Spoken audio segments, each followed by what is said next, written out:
서울의 한 유명 한정식당. 조용하던 VIP룸 안에서 젊은 여자가 천천히 자리에서 일어났습니다. 테이블 위엔 아직 손도 대지 않은 음식들이 그대로였고 방 안의 공기는 이미 싸늘하게 굳어 있었습니다. 여자의 목소리는 떨렸지만 눈빛은 흔들리지 않았습니다. 이 결혼 못하겠습니다. 맞은편에 앉아있던 사람들의 얼굴이 일순간 굳어버렸습니다. 대체 무슨 일이 있었던 걸까요? 그리고 잠시 후 그 자리에서 더 믿기 힘든 일이 벌어졌습니다. 평범해 보이던 한 노인을 향해 식당 총괄 대표가 달려와 깊이 허리를 숙인 겁니다. 이 놀라운 반전의 전체 이야기가 궁금하시다면 잠시 구독 버튼을 눌러주세요. 평범해 보이는 사람들의 숨겨진 이야기를 매일 전해드립니다. 알림 설정까지 해두시면 단 하나도 놓치지 않으실 수 있습니다. 그럼 이야기의 처음으로 돌아가 보겠습니다. 서울 외곽의 작은 재래시장. 이른 아침부터 좌판을 펼치고 손님을 맞는 할머니가 한 명 있었습니다. 임순자, 올해 73. 두꺼운 솜 점퍼에 낡은 앞치마를 두른 채 말없이 물건을 고르는 손님 곁에 조용히 서 있는 노인이었습니다. 특별할 것 없는 모습이었습니다. 시장 어디서든 볼 수 있는 평범한 할머니처럼 보였습니다.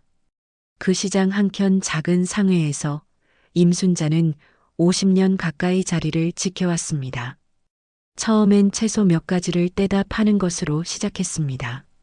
자리를 넓힌 것도 품목을 늘린 것도 모두 두 손으로 직접 일궈온 것들이었습니다. 그렇게 번 돈으로 딸을 키웠고 딸이 일찍 세상을 떠난 뒤엔 남겨진 외손녀를 거두었습니다. 그 외손녀가 바로 김지은이었습니다. 28배 지은은 서울 시내 중소기업에 다니는 평범한 직장인이었습니다. 조용하고 성실했으며 남 앞에 나서는 걸 좋아하지 않았습니다. 그런 지은에게 딱 하나 남다른 점이 있었다면 가족에 대한 자부심이었습니다. 어릴 때부터 할머니의 손을 잡고 시장을 걸었고 그 손이 얼마나 거칠고 단단한지를 알고 있었습니다.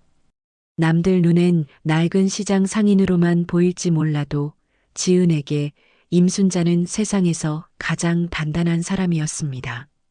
그리고 이 무렵 지은의 삶에 작은 변화가 찾아왔습니다. 직장 동료의 소개로 만난 남자 박민호. 반듯한 인상에 말수가 많지 않은 그는 대기업 연구원이었습니다. 만남이 이어지면서 두 사람 사이엔 자연스럽게 결혼 이야기가 오갔고 어느새 상견례 날짜까지 잡히게 되었습니다. 지은은 설레기도 했지만 한편으론 걱정이 앞섰습니다. 민호의 어머니가 꽤 까다로운 분이라는 말을 이미 들어둔 터였습니다. 상견례 전날 밤 지은은 할머니 곁에 앉아 조심스럽게 말을 꺼냈습니다. 할머니, 내일 옷 새로 사드릴게요. 임순자는 짧게 웃으며 손사래를 쳤습니다. 괜찮다. 내 있는 거 입으면 되지. 지은은 더 말을 잇지 못했습니다. 할머니의 옷장엔 오래된 솜 점퍼 몇 벌이 전부였습니다. 상견례 당일 아침, 지은은 평소보다 1시간 일찍 눈을 떴습니다. 잠을 제대로 이루지 못한 탓인지 눈이 무거웠지만 마음은 이미 오늘 하루를 향해 달려가고 있었습니다. 거울 앞에서 옷매무새를 고치면서도 머릿속은 온통 할머니 생각으로 가득했습니다. 민호의 어머니가 첫눈에 어떤 판단을 내릴지, 혹시라도 불편한 말이 오가지는 않을지 걱정은 좀처럼 가라앉지 않았습니다. 할머니 방문을 조심스럽게 두드렸습니다. 문을 열자 임순자는 이미 준비를 마친 채 반듯하게 앉아 있었습니다. 역시나 낡은 솜 점퍼였습니다. 지은은 입을 열었다가 다시 다물었습니다. 어제도 한 번 말을 꺼냈다가 할머니에게 손사래를 맞았던 터라 더 이상 강하게 말하기가 어려웠습니다. 무엇보다 할머니의 표정이 너무 자연스러웠습니다. 긴장한 기색도 불편한 기색도 전혀 없었습니다. 늘 시장 좌판 앞에 앉아 있던 것처럼 그냥 편안하고 담담한 얼굴이었습니다. 가자. 할머니는 짧게 한마디를 남기고 먼저 현관을 나섰습니다. 지은은 그 뒷모습을 잠시 바라보다 조용히 따라 나섰습니다. 약속 장소는 서울 시내의 유명 한정식당이었습니다. 민호 측에서 직접 예약한 곳으로 도착해 보니 입구부터 분위기가 예사롭지 않았습니다. 고급스러운 문양의 나무 대문, 단정하게 차려입은 안내 직원. 지은은 괜히 어깨가 움츠러드는 것을 느꼈습니다. 직원의 안내를 받아 VIP룸으로 들어섰습니다. 문을 여니 민호와 그의 부모가 이미 자리를 잡고 있었습니다.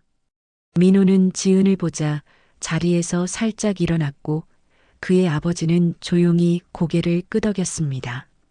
민호의 어머니 최은숙은 고급스러운 코트에 진주 귀걸이까지 단정하게 갖춘 차림이었습니다. 앉아있는 자세 하나에서도 자신이 어떤 사람인지를 드러내려는 듯한 분위기가 풍겼습니다. 처음 보는 사이였지만 지은은 단번에 느꼈습니다. 쉽지 않겠다는 것을. 짧은 인사가 오갔고 각자 자리에 앉았습니다. 그 순간이었습니다. 최은숙의 시선이 임순자에게로 잠깐 머물렀습니다. 딱 한 번, 위에서 아래로 아주 천천히 훑는 눈길이었습니다. 그것만으로도 충분했습니다. 지은은 그 눈빛이 무엇을 의미하는지 단번에 알아챘습니다. 따뜻함도 반가움도 없는 시선이었습니다. 값을 매기듯 훑고 지나가는 그 차갑고 조용한 눈길. 식사가 시작되었습니다. 겉으로는 평온해 보이는 자리였습니다. 음식이 차례로 나왔고 이런저런 대화가 오갔습니다. 하지만 지은은 내내 어딘가 불편했습니다. 할머니는 말없이 앉아 조용히 음식을 드셨고 최은숙은 식사 내내 민호 아버지와만 대화를 나눴습니다. 임순자를 향해서는 아직 단 한마디도 건네지 않았습니다. 식사가 어느 정도 무르익을 무렵 최은숙이 처음으로 임순자 쪽을 바라보았습니다.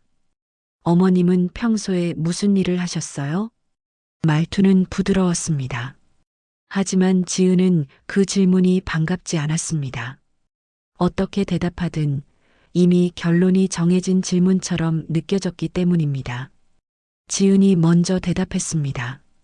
시장에서 상해 운영하셨어요. 짧은 침묵이 흘렀습니다. 최은숙은 역게 미소를 지었습니다. 아, 평생 그런 일 하셨으면 고생 많이 하셨겠네요. 말 자체는 틀리지 않았습니다. 하지만 그 말투 안에는 위로가 아닌 다른 무언가가 담겨 있었습니다. 고생을 인정하는 것이 아니라 그 삶 전체를 아주 가볍게 구분 짓는 듯한 뉘앙스였습니다. 지은은 숟가락을 든 채 그대로 굳어버렸습니다. 시야에 할머니의 손등이 들어왔습니다.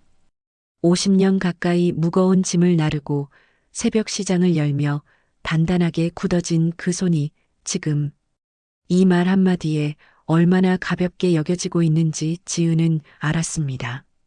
그리고 그게 견디기 힘들었습니다. 임순자는 아무 말도 하지 않았습니다. 조용히 고개를 한번 끄덕이고 다시 수저를 들었습니다. 평소와 다름없는 표정이었습니다.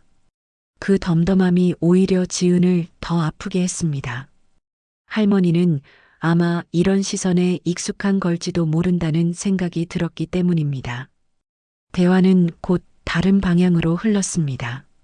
민호의 직장 이야기, 앞으로의 거주지, 계획, 혼수 범위 같은 이야기들이 이어졌습니다. 지은은 묻는 말에 적당히 대꾸하면서도 마음 한편이 내내 가라앉아 있었습니다. 최은숙은 능숙하게 대화를 이끌었습니다. 말 한마디 한마디가 세련되고 막힘이 없었습니다. 그러나 그 흐름 속에서 임순자는 철저히 배경이었습니다. 추가 질문도 따뜻한 눈길도 없었습니다. 테이블 한쪽에 조용히 앉아 음식을 드시는 노인은 그 자리에서 없는 사람이나 다름없었습니다. 민호는 내내 아무 말도 하지 않았습니다. 지은은 한번 그의 눈을 찾았습니다. 뭔가 한마디라도 작은 것이라도 막아주길 바라면서. 하지만 민호는 시선을 피했습니다. 그릇 위에 눈을 고정한 채 조용히 밥만 먹고 있었습니다. 그 침묵이 지은에게는 또 다른 대답처럼 느껴졌습니다. 그때였습니다.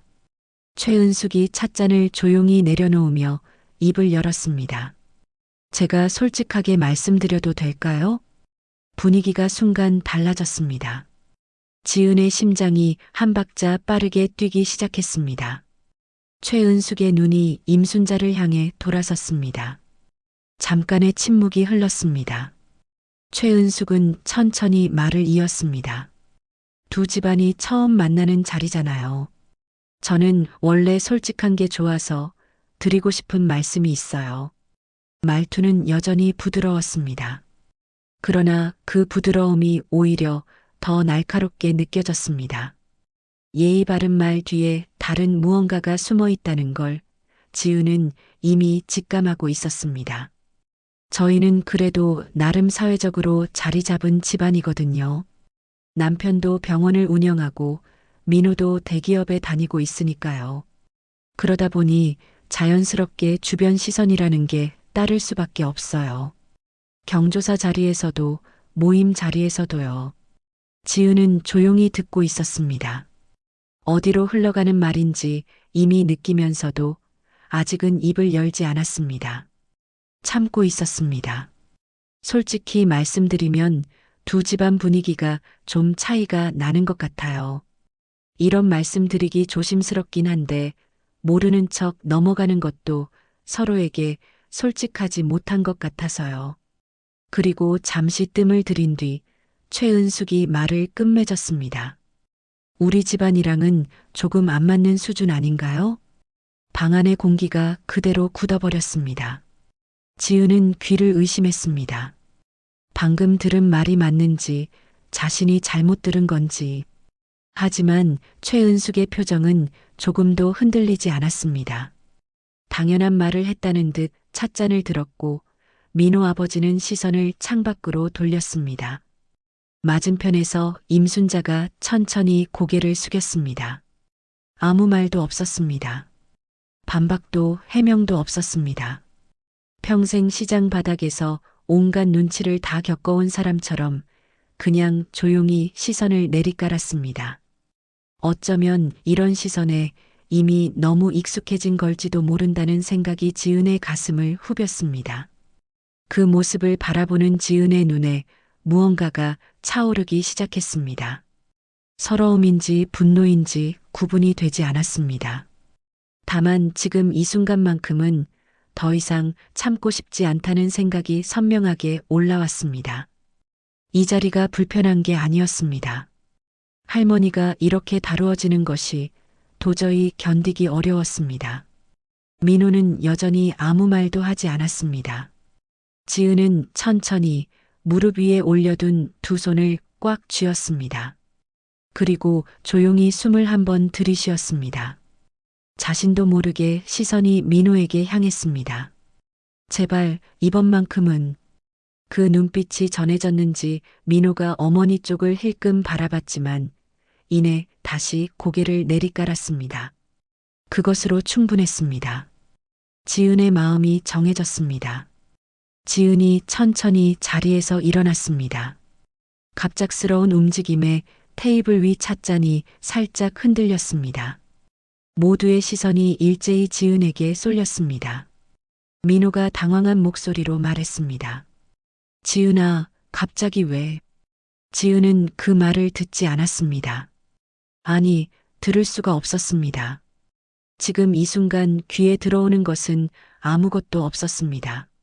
머릿속에는 오직 방금 전 할머니가 조용히 고개를 숙이던 그 장면만이 맴돌고 있었습니다.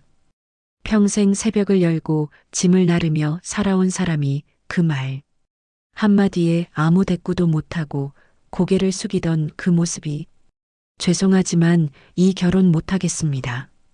목소리가 떨렸습니다. 하지만 눈빛은 흔들리지 않았습니다.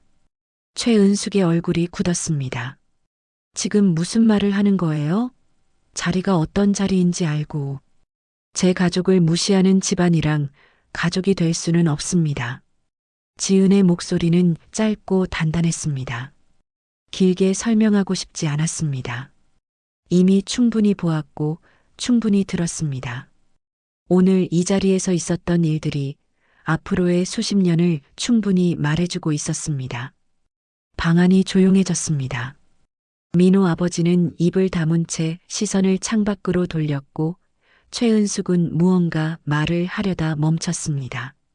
민호는 자리에서 일어나지도 그렇다고 앉아있지도 못한 채 어정쩡하게 굳어 있었습니다. 그 모습을 보며 지은은 더 이상 이 사람에게 아무것도 기대하지 않기로 했습니다. 지은은 할머니 곁으로 천천히 걸어가 조용히 손을 잡았습니다. 임순자는 아무 말도 하지 않았습니다. 그저 그 손을 가만히 받아주었습니다.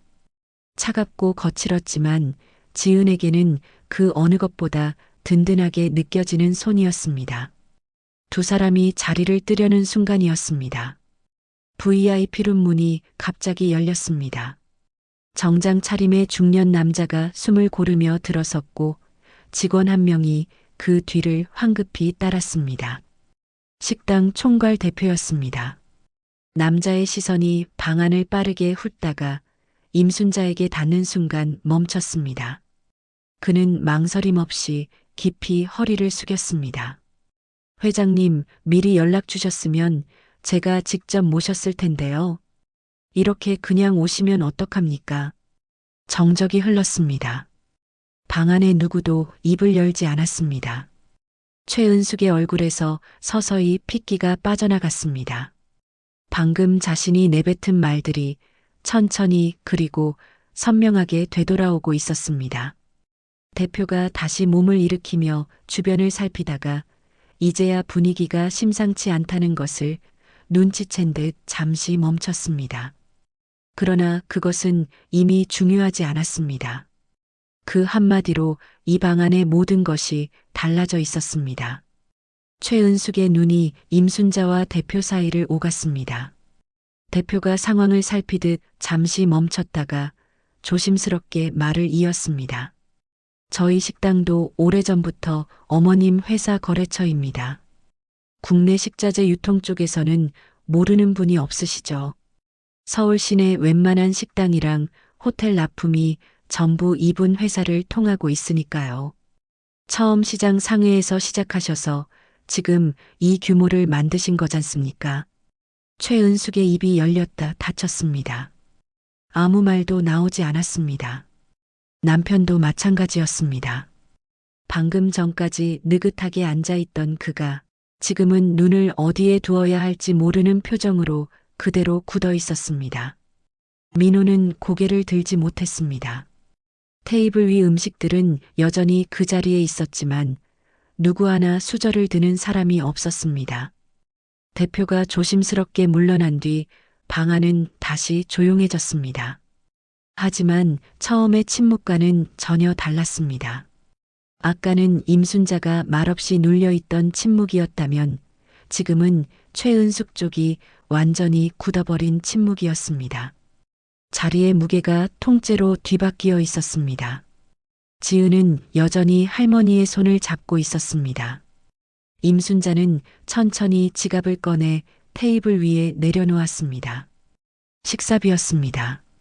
아무 말 없이 당연하다는 듯 자연스럽게 특별한 표정도 어떤 의도도 느껴지지 않는 동작이었습니다. 그저 자기 앞에 놓인 것을 정리하는 것처럼 그게 오히려 더 무거웠습니다. 지은이 나지막하게 말했습니다. 일어나요, 할머니. 두 사람은 조용히 방을 나섰습니다. 문이 닫히는 소리가 복도에 짧게 울렸습니다. 최은숙은 한동안 그 자리에서 움직이지 못했습니다. 테이블 위에 놓인 지갑을 물끄러미 바라보다가 오늘 자신이 입에 올린 말들을 하나씩 떠올렸습니다. 말 한마디 한마디가 전혀 다른 무게가 되어 되돌아오고 있었습니다. 시장 상회라는 말을 들으며 지었던 그 미소가 지금 이 순간 가장 선명하게 떠올랐습니다. 남편이 낮은 목소리로 최은숙의 이름을 불렀습니다. 그녀는 대답하지 않았습니다. 창밖으로 시선을 돌린 채 한동안 아무 말도 하지 않았습니다. 민호도 그 자리에 누구도 입을 열지 않았습니다. 이미 무언가가 돌이킬 수 없이 지나가 버렸다는 것을 모두가 알고 있었습니다. 오늘 이 자리의 일은 오래도록 지워지지 않을 것이었습니다. 그로부터 며칠이 지났습니다. 최은숙의 남편이 오래전부터 공을 들여온 프로젝트가 있었습니다. 병원 2곳을 추가로 짓는 대규모 확장 계획이었습니다. 투자사와의 협의도 마무리 단계에 와 있었고 건축 설계까지 거의 끝나 있었습니다.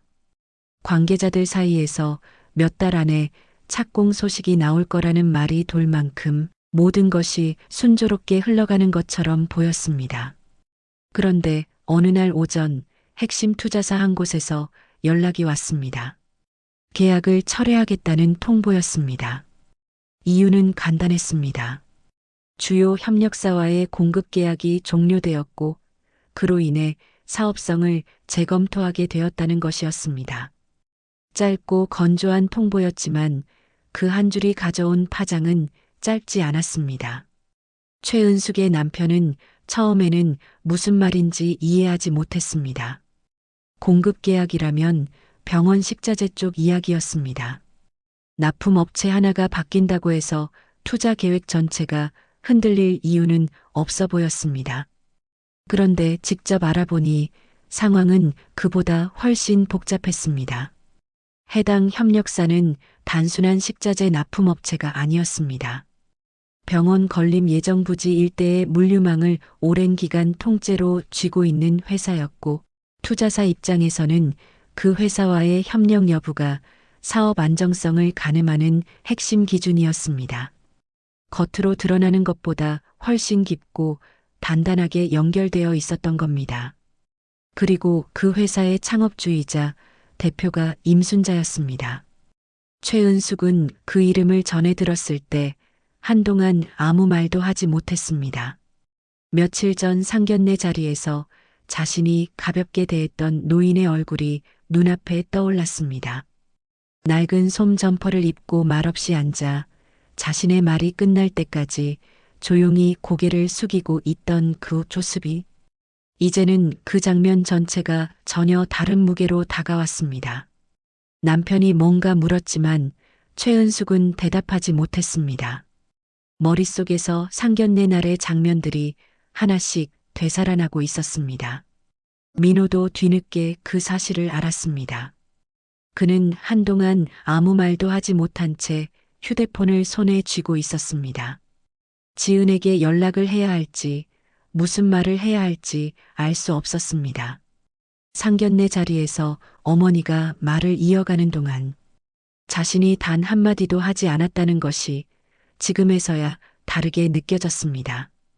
그때 뭔가 달랐다면 지금 이 상황도 달랐을까? 답을 알 수 없는 물음이었습니다. 그러나 이미 지나간 자리였습니다. 무언가는 한번 어긋나고 나면 되돌리기가 쉽지 않습니다. 시간은 그냥 흘러가고 있었습니다. 며칠 뒤 최은숙이 직접 찾아왔습니다. 임순자가 사는 곳은 서울 외곽의 조용한 주택가였습니다. 오래된 담장 안에 작은 마당이 딸린 수수하고 낡은 집이었습니다. 최은숙은 골목 어귀에서부터 걸음이 느려졌습니다. 이런 곳에 사실 분이라고는 미처 생각하지 못했다는 얼굴이었습니다. 아니, 어쩌면 이제는 그것조차 더 이상 놀랍지 않았을지도 모릅니다. 그보다 더 많은 것들이 이미 달라져 있었으니까요. 문을 열고 나온 건 지은이었습니다. 두 사람은 말없이 잠시 서로를 바라봤습니다. 최은숙이 먼저 고개를 숙였습니다. 어머님께 직접 사과드리고 싶어서 왔습니다. 지은은 잠시 그 자리에 서 있다가 말없이 안으로 안내했습니다. 임순자는 작은 거실 소파에 조용히 앉아 있었습니다. 최은숙이 들어서자 자리에서 일어나려 했지만 지은이 곁에서 조용히 손을 얹어 막았습니다. 할머니는 그 손을 잠깐 바라보다가 다시 앉았습니다. 최은숙은 임순자 앞에 서서 천천히 깊이 허리를 숙였습니다. 그날 제가 너무 무례했습니다. 진심으로 사과드립니다. 방안이 조용했습니다. 임순자는 한동안 말이 없었습니다. 창밖으로 시선을 한번 돌렸다가 다시 최은숙을 바라봤습니다. 그리고 천천히 입을 열었습니다. 돈 때문이 아니었어요. 사람 때문이었습니다. 짧은 말이었습니다. 변명도 책망도 없었습니다. 하지만 그 한마디 안에 모든 것이 담겨 있었습니다. 최은숙은 고개를 들지 못했습니다. 그날 저녁 지은과 임순자는 작은 식탁에 마주 앉아 함께 저녁을 먹었습니다. 특별한 반찬도 특별한 말도 없었습니다.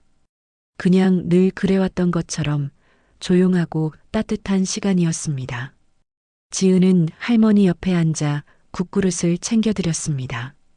임순자는 말없이 받아들었습니다. 두 사람 사이에 특별한 대화는 없었지만 그게 어색하지 않았습니다. 오랜 시간 함께 살아온 사람들만이 만들 수 있는 고요함이었습니다. 바깥은 이미 어두워져 있었고 작은 창문 너머로 골목에 가로등이 하나 켜졌습니다. 지은은 그 불빛을 바라보다가 조용히 밥숟가락을 들었습니다. 여러분이라면 어떻게 하셨을까요? 소중한 가족을 무시했던 상대의 집안과 다시 관계를 이어갈 수 있다고 생각하시나요? 댓글로 여러분의 생각을 들려주세요.